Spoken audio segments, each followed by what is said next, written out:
ये जेके महफ़िल रचाई वई आहे या निहायत शानदार आहे ऐं हिकिड़ी सुठी रवायत आहे।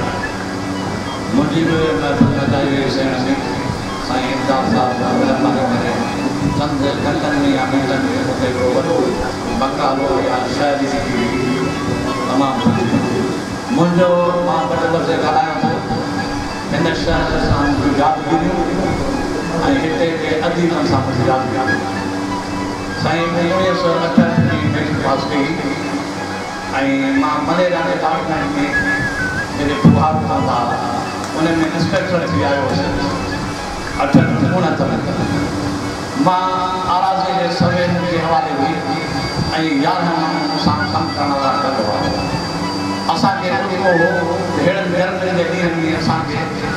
केरु माण्हू पाणी खाराईंदो वता में हाली छा कंदो वग़ैरह वग़ैरह। ख़ैर में साईं जंगल शाह हूंदा हुआ असीं सम्झो उतां वियासीं हिकिड़ो मुलाज़िम महिमून उनखे चई जेतिरा ॾींहं बि हिते रहनि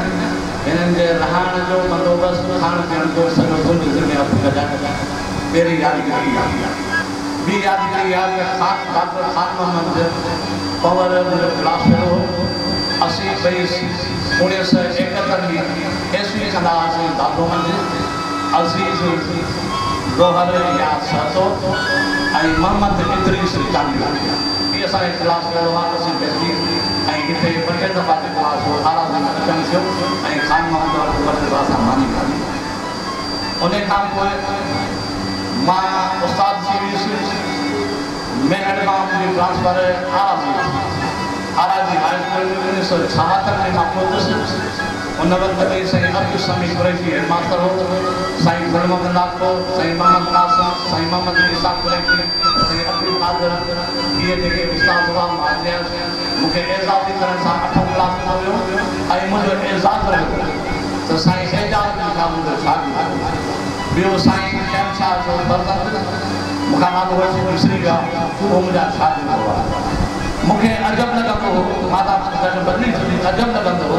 त जेसिताईं साईं एजाज़ शाह ज़िंदा हो मूंखे किथे बि मिलंदो हो गाॾीअ खे छॾे मूंखे पहिरीं पवंदो मां पाऊं ॿधंदो साईं मूंखे पहिरें में पहुता सिहत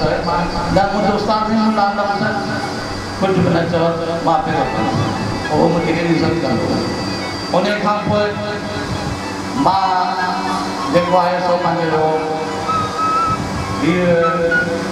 डिपार्टमेंट छॾे ऐं कमीशन करे कंहिं डिपार्टमेंट में ऑफिसर थियुसि। साईं मोड़ल शाह तॾहिं मिनिस्टर थियो ऐं हिते वञी दावत जली जेकी असीं आयासीं जाम साथी जली असांजी सेवण वारी साथी बदिली पियो करे जाम नवाज़ मां साईं मोड़ल शाह वटि आयो साईं मोड़ल शाह आयो त चई त छा मां न करणु तव्हां हलो मां अचां थो पाण आयो असांजे ऑफिस में तव्हां जाम साथी खे फ़ोन करे जाम कॾहिं न थींदो हुई मां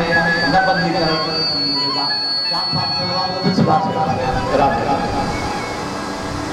उन खां पोइ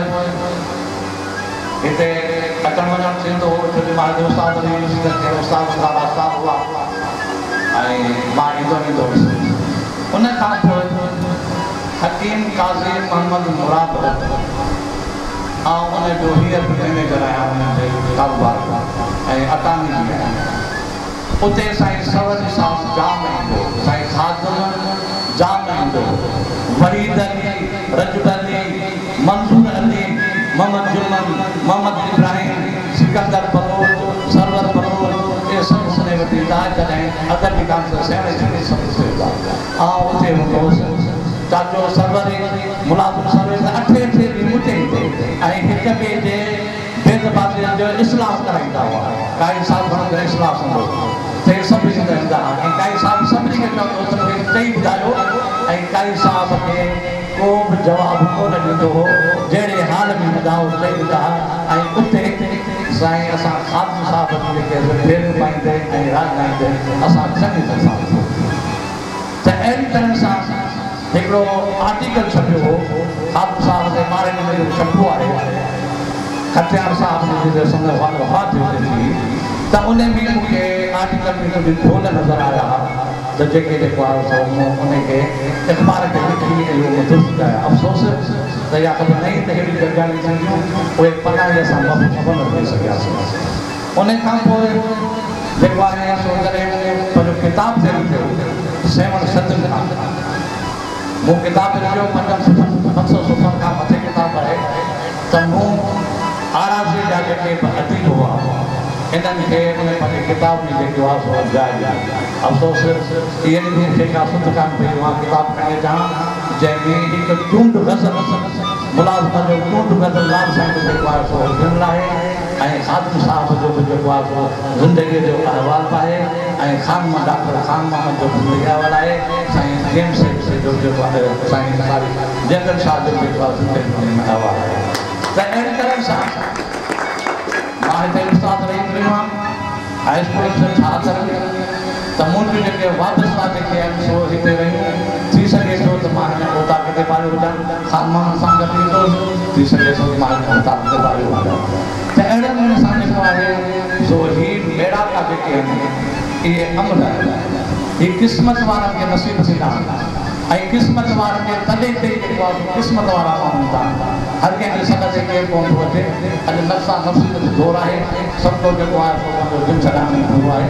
त मां मुबारकबाद ॾियां थो साईं इमदाद साहिब खे ऐं सभिनी दोस्तनि खे जो हीअ महफ़िल रचाई अथनि ऐं इनशाअल्लाह ताला आईंदा बि अहिड़ी महफ़िलूं नचाईंदा रहंदा ऐं मौक़ो मिलंदो त असीं बि